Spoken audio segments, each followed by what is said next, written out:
Hi, this is Barry Fitzgerald, and I'll see you in the shadows. Your source for everything paranormal. Para X. The views expressed and the opinions given by the individual host and their guests do not necessarily reflect those of Para X, its affiliates, or its sponsors.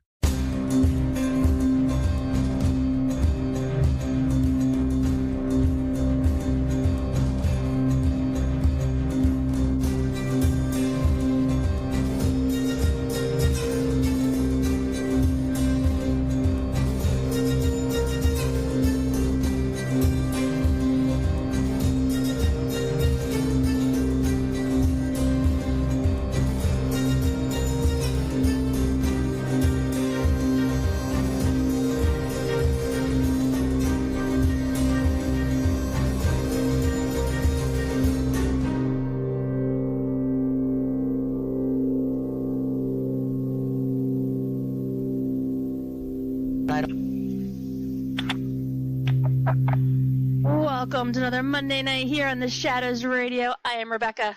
I'm Cara. And we are glad to be back. So first off, happy 2019. I know it's like the third week of the year or the second week of the year, and we're a little behind the boat. But the first week or the first day was New Year's, and the second Monday was some other thing we were doing, and so we're not here. And then I was in the hospital. So, you know, there was that. I apologize. We will redo our psychic recap of 2018 probably in February, because at that point it will no longer be relevant. So we must do it then. Isn't that always fun? It's okay.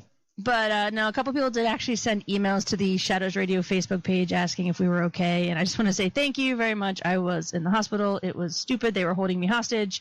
And I am fine, but I do appreciate all the thoughts and everything. So just want to put that there. All right, so let's do all the fun, boring housekeeping stuff. So if you do not remember, you can find us on Facebook and Twitter under The Shadows Radio. You can find us on anywhere that you get a podcast.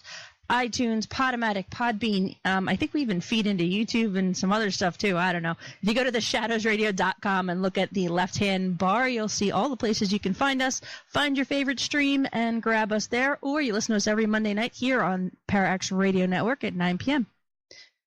I think I got all in one breath. What do you think? And there you go. Hi, Cara. Happy 2019. Oh, yeah. Happy New Year. Woo! Woo! Yay. All right. Well, we're starting the new year off right, though, because we have an awesome guest for tonight. And I'm looking forward to this conversation because, first off, her biography is like, holy crap, that's awesome. And then when they top it off, we've been having this conversation before the show, and I'm like, wow, she's so much smarter than we are. This is going to be fun. So, Shadows Radios, I want you to welcome tonight's guest, Miss Pat O'Keefe, to our show. She's a psychic and medium, a photographer, an author, a columnist, everything. She had a fascination with the preternatural, and as her gift as a psychic medium. Sorry, let me try that again. Her gift is as a psychic medium. Her mother and grandmother were instrumental in raising her in a household where it was taught that the universe and its possibilities are infinite. They created an environment where she could develop a fascination for all things paranormal and was able to freely improve her psychic gift. In addition to her talents as a spirit-led medium and psychic, she's able to read past lives and has a gift for dream interpretation. She's also a photographer, an author, a columnist, a paranormal investigator, and the supernatural world has drawn her deep into a landscape filled with magic, mystery, and mystique. She journeys regularly into the unearthly cosmos to bring back images and stories of the strange and macabre for inclusion online and in books, magazines around the globe. Pat earned a Master's of Science degree from Old Dominion and has worked for several decades as a journalist, a journalism professor, and a public relations practitioner. She's also completed graduate studies in communication and higher education administration through Virginia Tech, Radford University, and George Mason University. Like I said, so much smarter than us. So capturing the essence of these dark locations to which she often travels is the ultimate goal of her writing and photography. She's authored numerous feature columns on nonfiction paranormal topics, has several stories and photographs featured on George Norrie's Coast to Coast AM. Her Gothic-inspired photography has graced the covers of magazines and has been on exhibit in galleries around the country. She's the author of several books, including Boneyard Voice, 30 True Tales of the Weird, Unusual, and the Macabre, and The Ghosts of St. Albans Sanatorium. Pat has presented at many different paranormal-themed conventions, including Scarefest, Paranormal Restore, and The Haunted Horrors, among many others.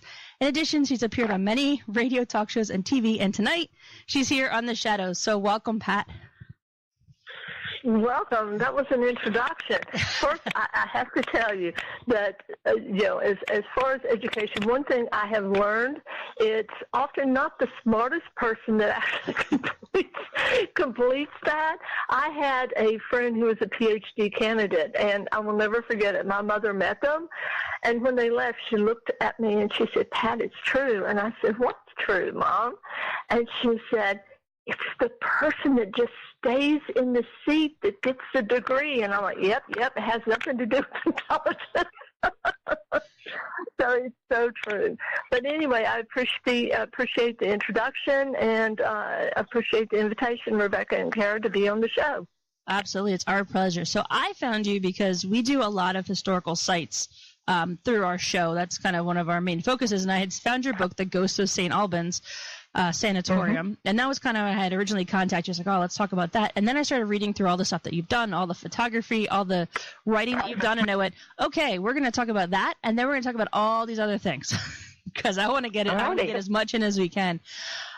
So let's talk a little bit about your background first. So obviously in your bio, we mentioned that you have a natural gift as a psychic medium, but also that your mother and your grandmother were super instrumental in kind of bringing that out in you. What kind of environment did they bring you into that kind of nurtured that for you?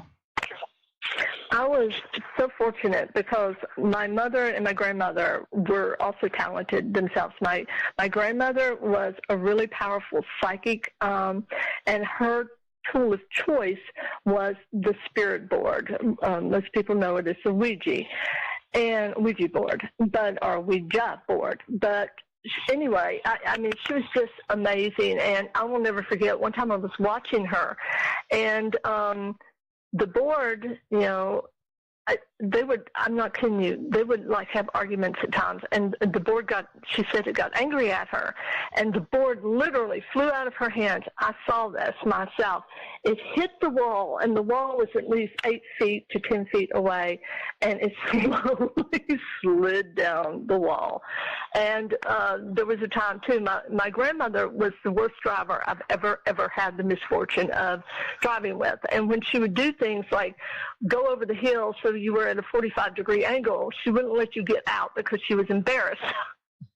When I say she was the worst driver, I am not kidding you.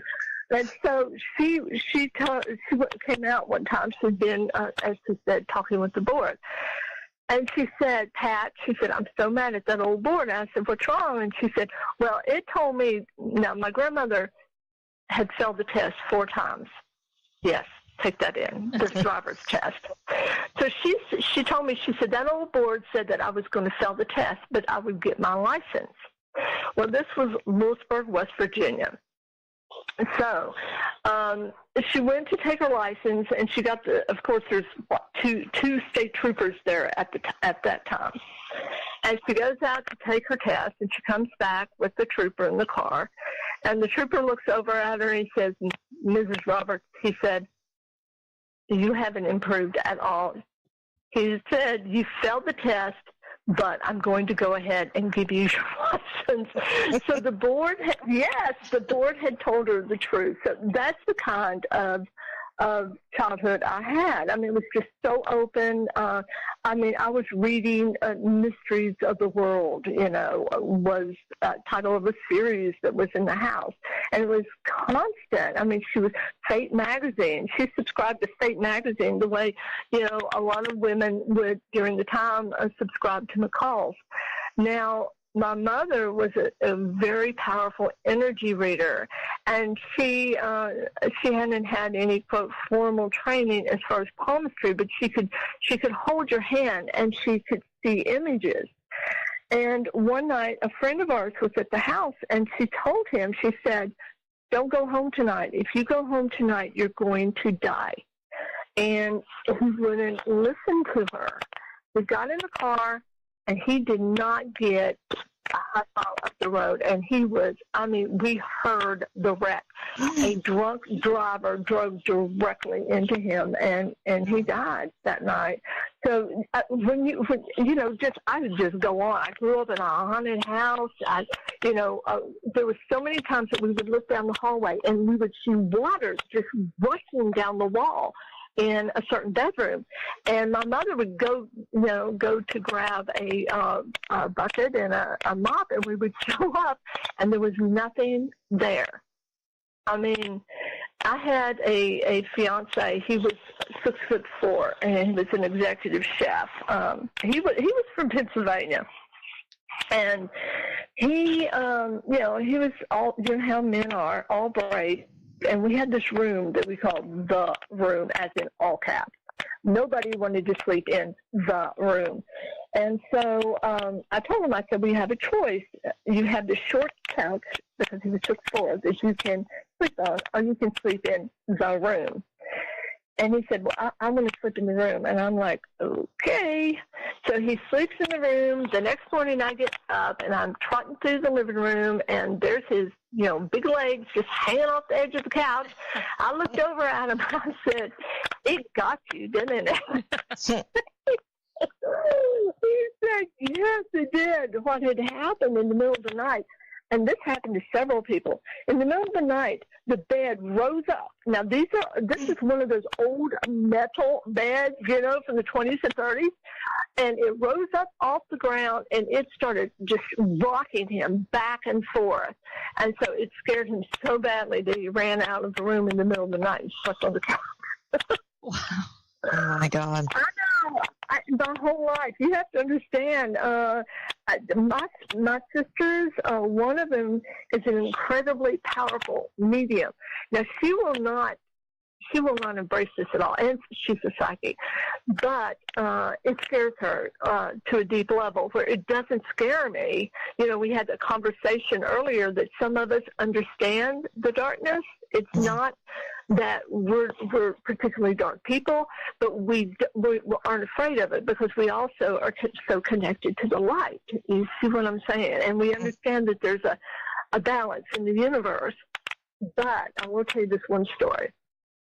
He was in the U.S. Army, and she was the assistant to the commander of where was it? I'm sorry, I've got a terrible memory. I think it was Kentucky, out in Kentucky. But she got a message from her spirit guide, and it told her if she got on the plane, she was supposed to dispatch to the Sinai for a peacekeeping mission. Both my sisters were military.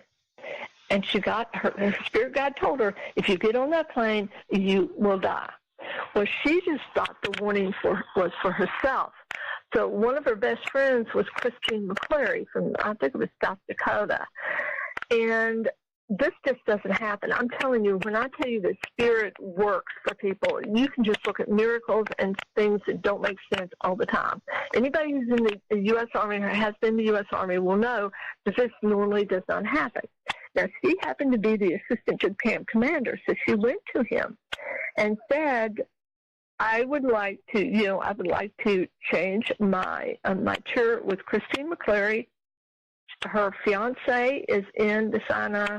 I'd like to take her tour of duty in, they called it Hondo Land, or Honduras at the time, because there was some tension at the time between Honduras and the Sandinistas. But she did that. They actually got the paperwork. I mean, her commander just looked at her and said, sure, just do the paperwork. So she did the paperwork, so she was the assistant to the commander, and they signed off on it. So she went to Hondo Land, and Christine McClary went to the Sinai. A year later, maybe 9 months, I can't remember. Like I said, I wish I had better memory for details. But the plane came back. It landed in Gander, Newfoundland. It was full of GIs, including Christine. When that plane took off, it blew up. I mean, it literally blew up. The people on the ground said that it blew up. Now, the official statement that was given was that there was ice on the plane, and it caused it to crash. But people on the ground said, look, I saw something a little bit different than that.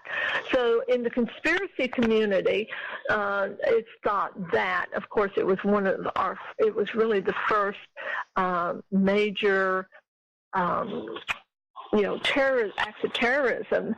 And to this day, It is the largest loss of military life in a non-combat, airplane disaster. So, yeah, and my sister would have been on that plane in that seat. And what's really amazing is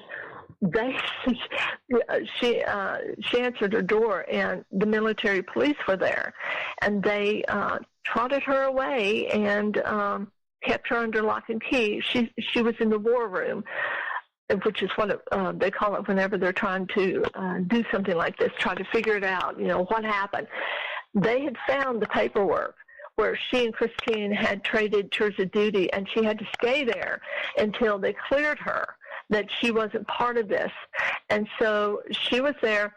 She was terrified. She told me, she said, Pat, there wasn't anyone there that was, had less rank than a captain. So for her, it was pretty stressful until, they let her go. And of course they did let her go. There was no connection. Oh, it was simply her spirit guide trying to warn her. And she told me, she said, Pat, she said, I thought the warning was for me. If I would have thought it would have resulted in something like that, I would have tried to have come up with another plan. I mean, she would have wanted to have put her friend on that plane. So there's a lot of guilt. There can be guilt. See, that's what people don't understand. They see all of these shows, and it looks like a big party, and everybody's laughing. And the reality is sometimes you know things, and it's the Cassandra effect. If you remember, Cassandra told Caesar, don't go to the Senate, because you're going to die. He went anyway, right? Mm-hmm. And they said she, of course, was insane, and the Cassandra effect is what we call it. So often there is that, it can be the Cassandra effect. You can see things, you can tell people, you can warn them, and they disregard your warning. Well, you would think that from a psychological standpoint, as a psychic, you would just look at that and say, oh, that's fine.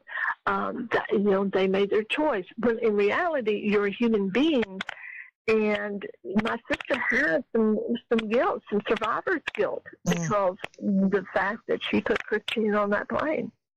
It's something people don't think about. And for mediums, I guess where I'm more an empathic reader, when I read for someone and they start crying, it impacts me in a really emotional way. And it's hard for me to say, woohoo, unless the person who has crossed is feeling that. And I'm connected to their feelings so that they're healthy now, they're happy now, they're relieved of all the worldly baggage, and there's a happiness there. So often, psychics by nature, because we are connected to energy, we often live or relive someone's emotional turmoil or their emotional, I hate to say baggage, but there is some of that. So anyway, it's just something to consider. It's not all fun and games.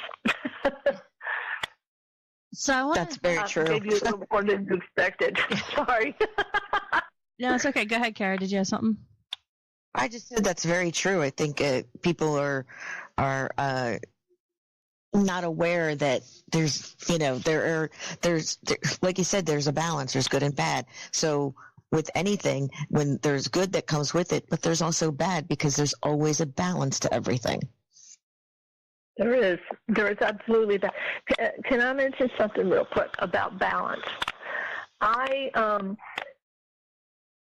have, and believe me, this is super important, and this is an important message for people to understand about anything, about their lives, about, for me as a psychic, this was an important message. But I really struggled with, charging anything.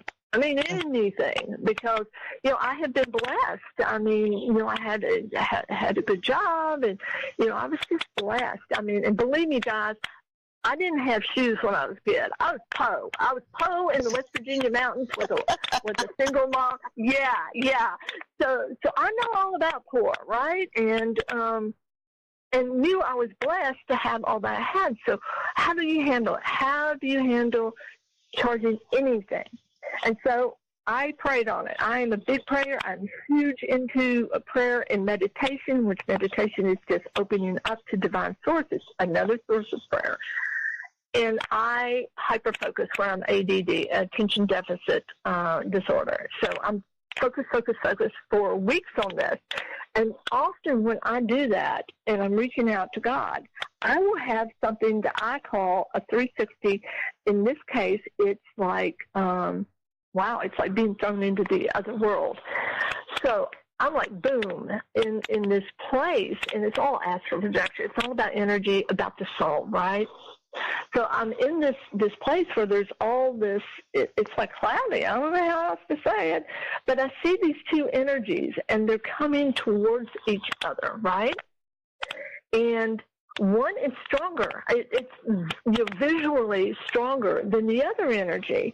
And I see them entwine, and then I see them break apart. And the weaker one is now stronger, and the stronger one is now weaker. Now, I knew for me, the message was, it's okay, right? It's okay that reciprocity is okay, that you're giving, a lot of yourself. I mean, anybody who reads will tell you, and who's an actual reader, and by that I mean, I'm sorry, there are people who claim this, and they just aren't. But anyway, I saw that. Well, God, divine energy, was not going to let me off the hook, because that just tells me right there that, hey, go ahead and charge. But then I saw a portrait of a well-known person, and this person had the gift when they were young. I saw this golden light around her, and then, this beautiful white, golden tinted light. Then as time went on, it's like it was like the picture of Dorian Gray, if you remember that story. He sold his soul for eternal youth and beauty. He was the ultimate narcissist. Mm-hmm. But this person sold their soul for money. And, as the person got older, I mean, there was no more light. This person was haggard. It was like God's light had left. So I'm looking at that, and it's like, I'm getting this message that, you can charge for certain things. Then it became clear to me for readings. But here's the thing. I heard my spirit guide say, and this was key, always give more than you take. Always give more than you take. Mm. And so absolutely, if God, and the thing is, with my path, as far as the psychic and medium, it's a very spiritual path. And if I get a message from God that I'm supposed to read for you, from my spirit guide. And when I say God, to me, God is universal. God is energy. God is all around us. God is in us. So I see it, in a more universal sense, what the essence of God is. But that had a profound effect on me, because what I was being told is, don't charge $800 ever. I don't care. To a parent who is missing a child, who is in mental, emotional anguish. It's one thing to charge, someone for a reading about their future love, mm-hmm. or, some topic like that, affairs of the heart or the home. But I never charge. If I take a case for a missing person, I never charge. I'm sorry.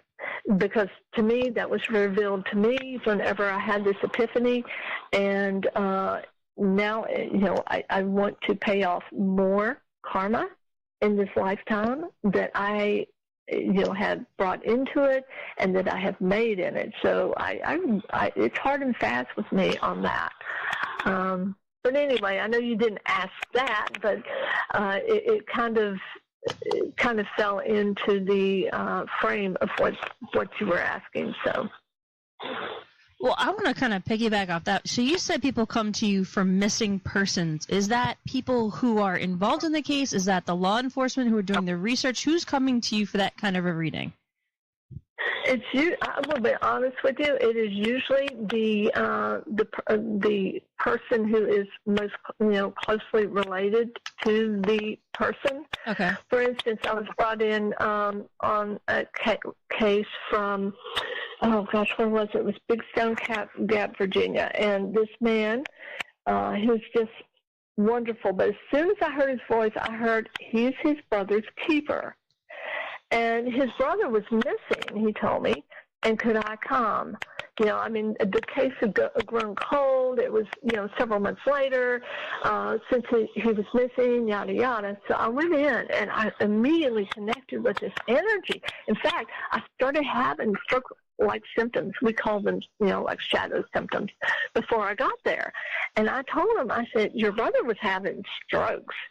And he said, yeah, he had went off his medication, and this type of medication, which I wish I could remember, but anyway, this type of medication would actually give him strokes. I mean, he would have seizures, and it could possibly give him a stroke if he went off of it, and he did without his brother knowing it.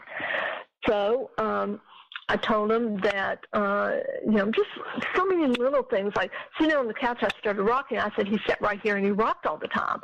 And he said, yes, he did. And I said, he's asking about the animal. There's an animal. It's a small white. Is it a dog? And he said, yeah, the dog is missing. I said, yeah, he said he's missing. But here's the cool thing.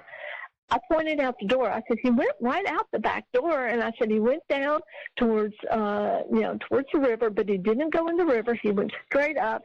I said, and I described, to a T, his route, and told him, the last thing that he was able to show me, because I looked through their eyes, and he was actually propped up on a, like using a tree for his back, and he was looking out, and I said, I'm seeing, it looks like a gravel pit of some sort, and I said, and I'm seeing the river is turning to the right, and he's starting to have another seizure or another stroke, and this is all he's showing me, so it's the last one he had, but I feel him getting up, so I knew that he had moved. Well, fast forward a few days, they finally found him, and he was right. They found him next to like thousands of tons of gravel that had actually been put there they were building a road, and they were going to put it on the road, right?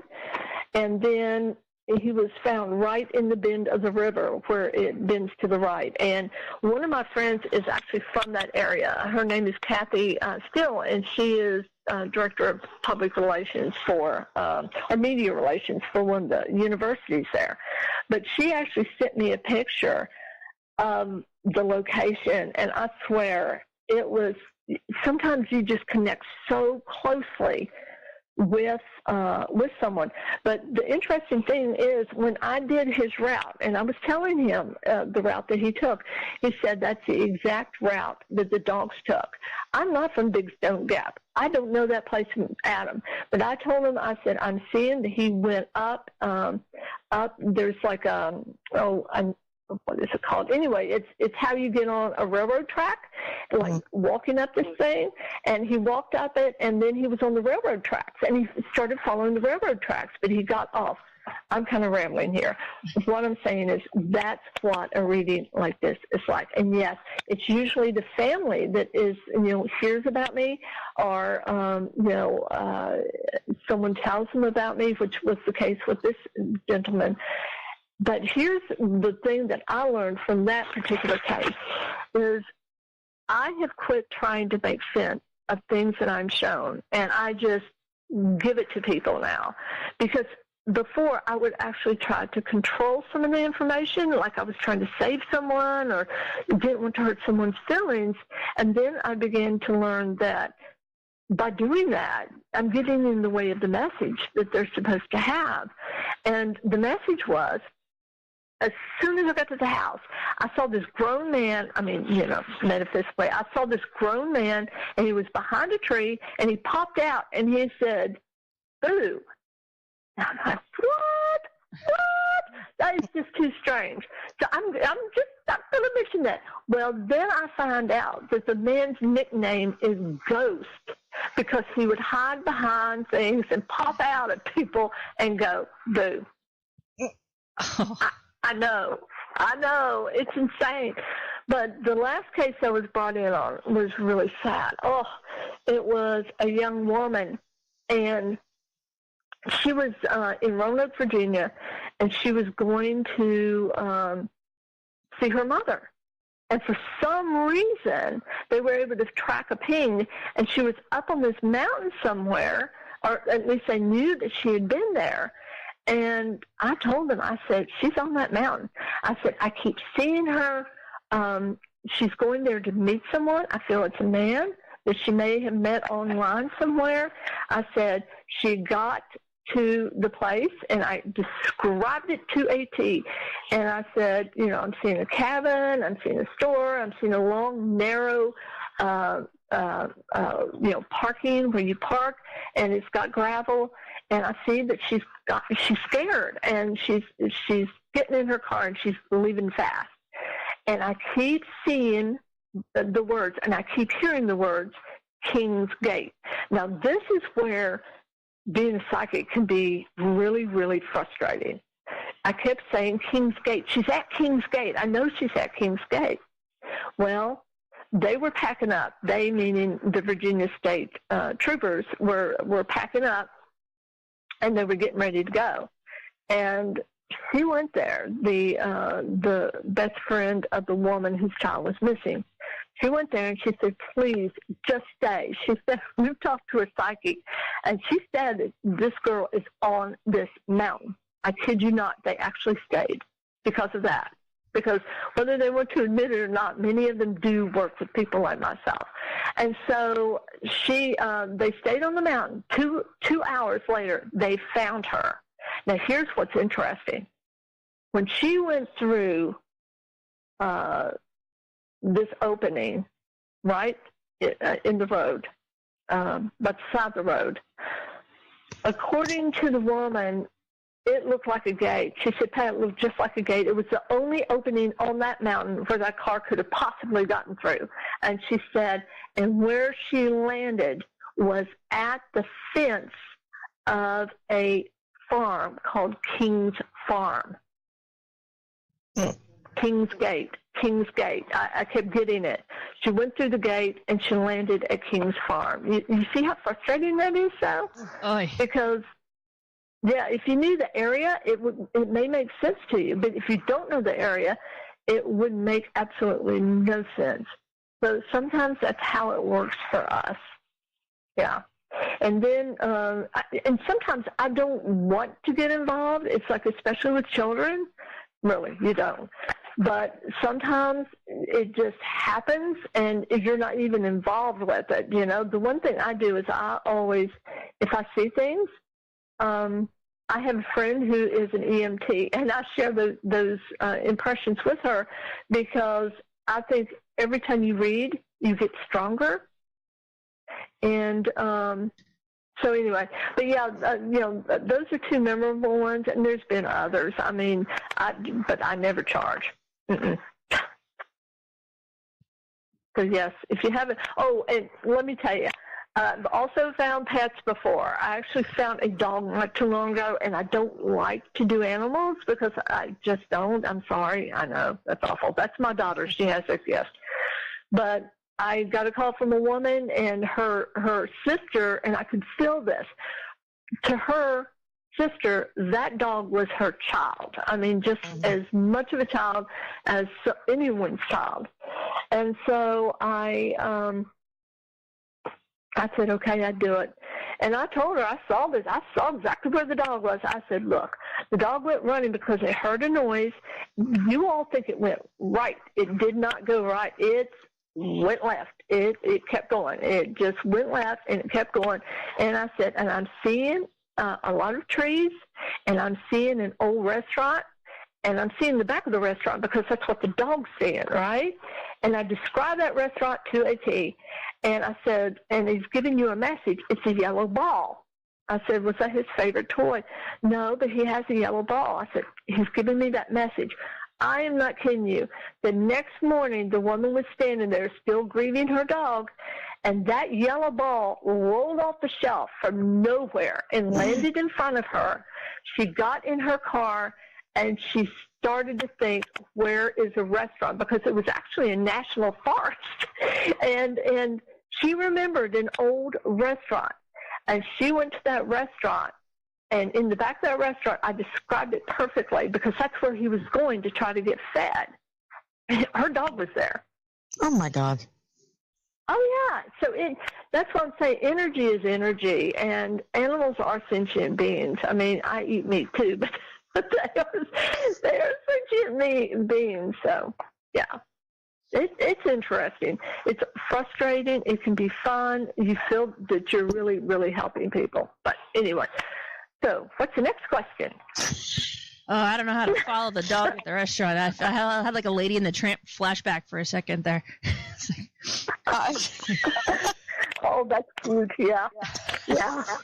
So you mentioned in the beginning that your sister also has, psychic ability in her own way, but that she chose to kind of step away from it, and then you chose to go towards it. Do you think that that's kind of a personality thing? Do you think it was, kind of ingrained in her? So even before you guys got to an age where you could make those kind of active choices, that it was kind of like you knew she was going to go that way and you're going to go that way? Or do you think it's everybody has to make that active choice to either go towards or away? I think it's a personal choice. She saw it as something that was scary because her personality, well, she's military. Her personality is that she prefers to deal with things that are concrete and can be analyzed, where I am a writer and I'm an artist. And it's like, woohoo, living in the atmosphere. So I've never had any fear of, the what ifs and the fact that the universe is so magnificent and so multi-dimensional, and that we don't have to be afraid of it. And my sister is much more of, I need to know. I need to know. So, I think in this case, it's probably as much about a difference in personalities and worldviews as it is about the subject matter, which is, psychic gifts. Okay, and we got a question from the chat room, and they wanted to know, at what age did you feel like you were introduced to your spirit guides, and do you feel like they can change over time, or do you always have the same ones? Okay, yeah, thank you for the question. It's an interesting question. For me, I think for children who have spirit guides, you don't think about it in a spiritual term at that point. These are just people, that you see that no one else sees, or you hear their voices, or, however you communicate with them. And for me, I mean, one of my earliest memories, my mother loved to put us to bed. It's, at 6:30 in a Texas summer. Let that sink in. It's not, it's not a southeast Texas summer. So you're not going to see darkness until 10 o'clock at night. So I'm laying there one day, and I'm just totally bored. And we had one of these little paintings in the room, and it's a kind of famous one. I forget the title of it, but it's got a tree, and the fairies are around it, and bears are dancing. And my spirit guide said, "Are you bored, Pat?" And I said, "Yes, I am." They said, "Watch the photograph, or watch the painting." And so I did. And all of a sudden, it was like 3D. I mean, those fairies were in the room, and the bears were in the room, and I heard music, and they were dancing, and it was like, woo, TV. And because you're a child, you think everybody's doing this. You're not questioning it at all. And so that sort of thing. When I was about 4.5, maybe 5, I was very short. at that time. I got all of my growth. I'm 5'7" now, in the 8th grade. So I was super small at the time, and I wanted to ride a bike. Now, back in the day, my day, a Schwinn bike was a heavy creature, and you had to have some legs length in order to ride it. So my father had got me one, and, of course, it had the training wheels, and I hated the training wheels. So one night, my spirit guide, one of them, came to me and said, Pat, you want to learn how to ride that bike? And I said, yes, I'm not kidding you. And so during my dream, every piece of that bike floated by, and they told me what it did. And then at the end of it, they told me how to ride my bike. And then I rode it in the dream, right? So the next morning I get up and I tell my dad, take the training wheels off.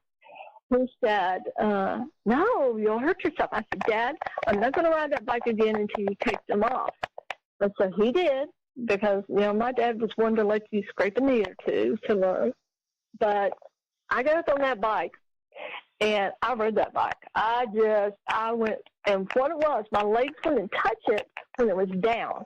But when that pedal would come way up, I could hit it with the tip of my toe. And that's how I rode that bike. True story. So as a child, I had spirit guides. As a child, I probably didn't really recognize them as such. And certainly as a child, I thought everyone experienced the things that I was experiencing. And it was only later, I believe I was about 13 years old, and I told them, I said, listen, guys, because I always had to. I had a man and a woman. I said, listen, you've got to go. People are looking at me like I'm crazy because I forget every once in a while I talk to you, and it looks like I'm just out there talking to myself. And it's like, y'all have to go. You really do. And they said, oh, we'll go. And then they told me, they said, anytime you need us, we'll be back. And so, a few years later, I said, hey, you can come back. I kind of miss you. And I brought that energy back to me, just like that. The second question was, oh, sorry. Do you get So do you have the same spirit guides throughout the whole thing, or can they change? They can change, and I'll tell you why. Because as you grow, psychically, spiritually, we vibrate at a different vibration. And we have lessons to learn on a higher vibrational level. And so that often requires a higher vibrational guide. And so you will often develop and go through the ranks, if you will. I will tell you, not everybody will develop to, not everybody's a seeker. Not everybody is open. You have to have the faith of a child. You do. You just have to give it over. Remember what I told you, the story where I said, I just can't control this. Mm-hmm. I have to let it go. It was my lesson. And I did, and I became much stronger after I did, after I tried not to control the message. And so my answer is yes. As you grow vibrationally, you will need a higher vibrational God. It's not to dismiss the God that has brought you to that point, and especially if it's ancestral, it may stay with you, but the true guidance at that point, because you need to, imagine if you go to community college and you want to be a doctor. Well, you learn many things there. You learn biology 1 and 2, you learn chemistry, and then you go to a university and you get your bachelor's degree and you learn other, components of finally becoming a doctor. And then you go to grad school and, you take your rotations. Every time you're learning, but you're learning on a higher level. It's the same thing with spirit guides. So to the person that asked this question, be open, and realize that, yes, you will have different gods as you learn and as you grow, and keep your heart open. Everyone gets so concerned who are interested in psychic abilities with the third, the third eye, the crown chakra, or the the one between the eyes. Okay, third eye. Yeah. But it's not, honestly, it's not. The biggest thing that you need to work on, most people, especially gifted people, is the heart chakra. And when you think about it, it's really important. When there's a death culture that has outdone all death cultures through millennia, and that's the Egyptians. I mean, kudos to them. They would scramble the brains, as we know, and you pull them out through the nose. So many people think that the engine that is our body, the brain, is the seat of the soul. No. To the Egyptians, the seat of the soul was the heart. And that's why the brains were just thrown to the ground, but the heart was put into a canopic jar with much ritual and love, because that, they knew, is where the soul had been seated. So when we're trying to develop, remember that. It's the heart, because, and this is important, this is so important, you will develop a greater gift if you follow a spiritual path, if you follow universal energy. And the reason is, it's because it's not about us. It's about the people we help. It's not about us. It's about the people that you can help. So if we're just all up in our head, a.k.a. the third eye and the crown chakra, if we're just worried about that, then it's still just all about us. It's only when we say, I may be able to help someone. I may be able to reach out to someone. I want to be gifted, not so that I can get a television show. I want to be gifted because this will bring peace to people. This will bring peace to people and joy to people. And when you start thinking not for yourself, but for the good that you can do, I promise you, you will go so much faster down the path to realizing your psychic abilities in this lifetime. Excellent. And Pat, I'm sorry to have to stop you there, but we are actually almost out of time. We're down to our last couple of minutes. So thank you, first off, for spending your evening with us. This has flown by, and we've learned a lot. Oh, well, thank you for having me. Absolutely. And before we go, we always do our shameless self-promotion. So, Pat, I'd love for you to tell everybody your website, your email, where they can find your books, where you're going to be upcoming, all that fun stuff. Okay, awesome. Well, as you all mentioned, I have written some books. You can find those on Amazon.com, and just put my name in, Pat O'Keefe, and they should come up. I will be at, we're going to be at RavenCon on April 5th through 7th, and that will be in Williamsburg, Virginia. I'll be at a beautiful little shop in Johnson City, Tennessee, called Spiritual Awakening, the 1st through the 7th. I'm actually training for Master Reiki, and I'll be doing that the 16th and 17th. Knowing as much as you can about energy is a really, really good thing. I'll be at EnigmaCons in April, and that will be on the 27th, and that is at St. Albans Sanatorium. So those are the places I'll be. The things that I'm working on a graphic novel, and it is called Tales from the Four Kingdoms, and then a documentary. This is my first, although, I've got a background in journalism, this is my first foray into documentary style filmmaking, and I'm really excited about it. The title of the film, the working title is 3801. However, I really can't talk about it because there's a court case And Oh, geez. they're right in the middle. I know they're right in the middle of it, but we're hoping that is going to wrap up later this summer, so that we can begin work on that.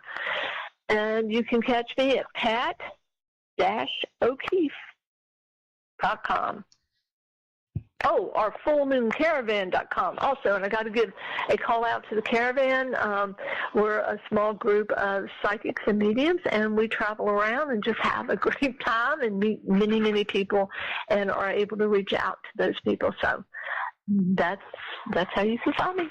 Awesome. And it's pat-o'keefe.com. And from there also, I know we've alluded a couple of times to your photography, but you do have some prints for sale and some examples of your work there too. So if you guys are interested, I know several of our listeners are very interested in photography, so make sure you check that out. Yeah, absolutely. If you have any questions, drop me a line at hauntedphotographer@gmail.com. Excellent. So we are down to the last minute of our show. So again, Pat, thank you so much. I hope you had fun here on the show. Thank you. I did. Thank you for having me, and thanks to all of your listeners. Excellent. And as always, I'm Rebecca. I'm Cara. And we'll see you in the shadows. Paramount, Paramount, Paramount, Paramount, Paramount.